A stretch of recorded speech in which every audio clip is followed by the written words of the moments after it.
மன்னர் மன்னா, ஆம், நான் தான். தங்களை காண புலவர் பாலபத்திர ஓனாண்டி வந்திருக்கிறார். பாலபத்திர ஓனாண்டி வந்து தொலைய சொல்லும். ஓனாண்டி கோணாண்டி. எனதருமை 23ஆம் புலிகேசியே, நீ வாழ்க, நின் கொடை வாழ்க. அமைச்சரே, மன்னா, இந்த லகடு பாண்டியன் நீ பேர் சொல்லிதான் அழைப்பானா?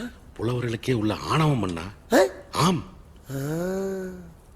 தாங்கள் வந்த நோக்கம்? என்னுடைய புது கவிதை ஒன்றை தங்களிடம் பாடி காட்டி பரிசில் பெற வந்திருக்கிறேன்.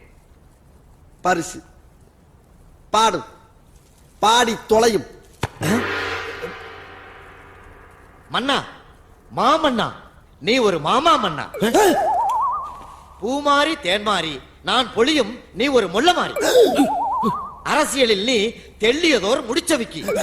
தேடி வரும் வறியவர்க்கு மூடா, நெடுங்கதவு உன்கதவு என்றும் மூடாமல் மறைக்காமல் நீ உதவு. எதிர்த்து நிற்கும் படைகளை நீ புண்ணாக்கு, மண்ணோடு மண்ணாக்கு. இந்த அகிலத்தை அடைகாக்கும் அண்டங்காக்கையை.